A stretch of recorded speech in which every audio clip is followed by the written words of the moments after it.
Wala nang bukas, wala nang bawi na lang sa susunod. Sa pagsisimula ng play-in stage ng PVL All-Filipino Conference ngayong Martes, itapon nyo na ang lahat ng head-to-head records. Kahit gaano ka pa kagaling nitong nakaraang 7 linggo, sa knockout volleyball, back to zero ang lahat. Isang maling rotation, isang error sa crucial set, pwedeng maglaho ang lahat ng pinagpaguran nyo sa buong season. 6 na team ang mag-uunahan sa mabatong daan papuntang semifinals. Ang tanong, sino ang titindig at sino ang iimpake na? Ako si Joust Volley para sa araw na ito at hihimayin natin ang bakbakan sa dambuhalang play-in tournament na ito. Straight to the point tayo. Simulan na natin. Dito tayo sa unang tapatan. Ang Capital One Solar Spikers laban sa Galleries Tower High Risers. Fresh pa sa utak natin ang pagkapanalo ng Capital One sa kanila nitong Sabado lang sa loob ng 4 na sets. Pero wag kayong pakasiguro. Si Bella Belen bumalik na sa kanyang finals MVP form. Nakita natin ang 20-point explosion niya na nagdala sa Solar Spikers. Pero ang Galleries Tower, muntik na silang makasilat. Nagpakita sila ng lalim sa bench at balanse sa opensa. Ang kailangan lang ng High Risers ay sharper finishing o yung tapos sa dulo ng set. Sabi nga ni Coach Jorge Souza de Brito, time to go. Alam nilang pag-aaralan sila ng Galleries, kaya asahan natin ang tactical chess match dito. Kung hindi agad makakakuha ng momentum ang Capital One, pwedeng lumaki ang kumpiyansa ng High Risers at dito tayo makakakita ng upset. Susunod ang crowd favorite na Choco Mucho Flying Titans kontra sa Zeus Coffee Thunderbells. Sa papel, dehado ang Zeus Coffee, pero sa knockout match, delikado ang team na nothing to lose. Si Cici Rondina pa rin ang anchor ng Choco Mucho. Pag pumutok ang cherry bomb, mahirap itong pigilan. Pero aminado si Coach Dante Alinsunurin na kailangan pa ng adjustments. Ang motivation nila? Gusto nilang dominahin ulit ang Zeus Coffee gaya ng ginawa nila nung huli silang magkita.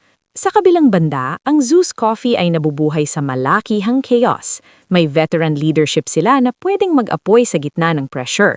Ang kailangan nilang gawin ay sirain ang reception ng Choco Mucho para hindi makasabay sa bilis ng opensa ni Rondina. Isang dikit na laro lang sa 4th set, pwedeng kabahan ng higante. Ipaliwanag natin ang format para malinaw sa inyong mga viewers. Brutal itong play-in, hindi sapat na manalo ka ngayong Martes. Ang mananalo sa Capital One at Galleries, makakalaban ang next lead, habang ang mananalo sa Choco Mucho at Zeus Coffee, tatapatan naman ang Akari. Isang pagkakamali lang, ligwak agad. Ang mananatiling matatag sa 2 sunod na knockout matches, sila ang kukuha ng huling 2 slots sa Final Four. Habang nagbapatayan ng 6 na teams na ito, ang top 4, ang PLDT, Signal, Creamline at Farm Fresh, ay magbabakbakan naman sa Huwebes sa Araneta. Sila ang mag-aagawan sa unang 2 semi-seats.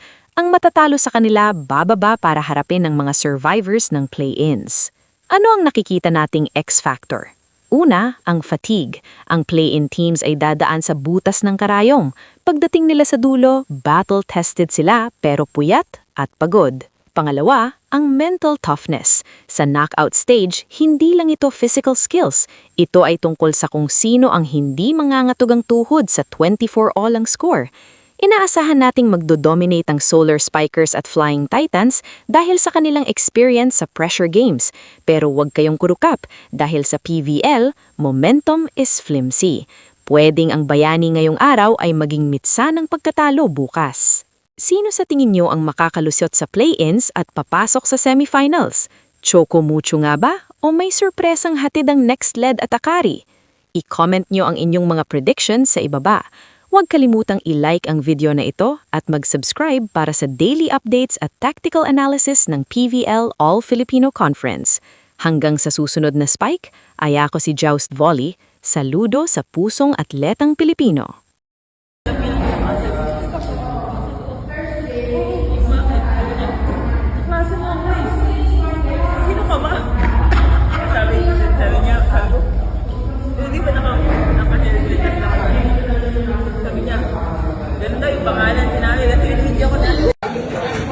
Grabe, amoy na amoy. Yes, te. Yes. Wash your hands, te.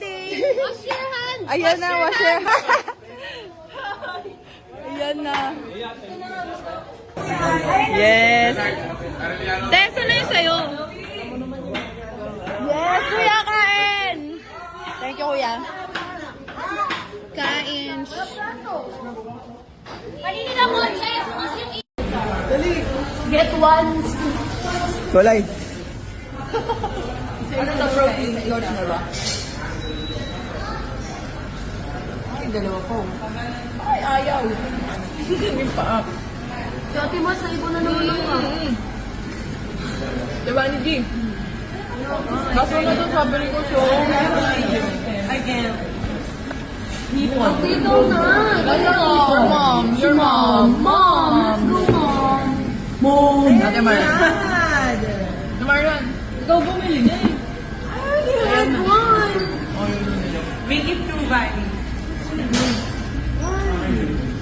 For the gram. For jersey number daw.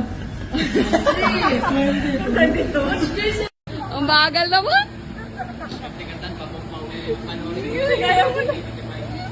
Ay! Ilagay mo, Benny. Ay, nahihirapan no. Nahihirapan no. Bilisan mo na. Ilagay mo lang. Ay, ay.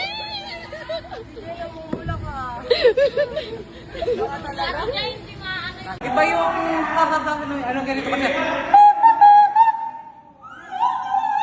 Tama?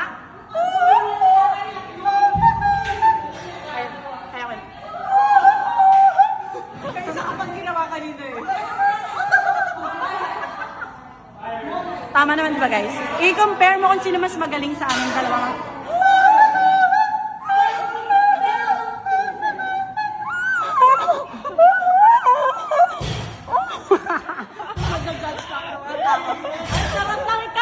Dito ka lang. Kulong mo sa CR. Sa akin ka lang ang bambu. Ate lang! Ikulong sa CR. Yan, sakalin na. Head choke. Patayin ko na. No serving.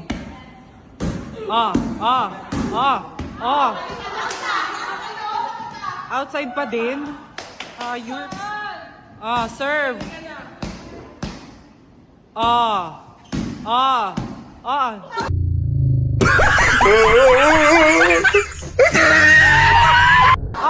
Ay, tari, bablock pa siya! Bablock pa siya! Bablock pa siya! Bablock pa siya!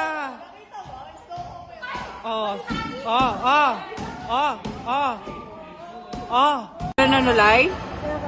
Nakakangalay pag malayo, no? Versus effort. May effort? Mali yung kanya. Ay, sinong mali? Bakit? Sinong sagad?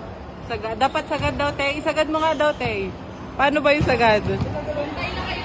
Yeah! Ano ba problema mo? Sinupit-sapit ka pa. Paano ang warm up? Nag-warm up na ako kanina. Oh, sipag. Gusto mo, bro? Bro? Ano, may props yan. Oh. Bawis na ako kanina. Oh. Ano chismis? Anong chismis sa inyo? Chismusa. Ha? Yung chismis daw, anong chismis sa Ilonggo?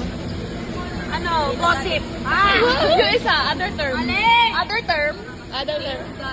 Ay, data gathering.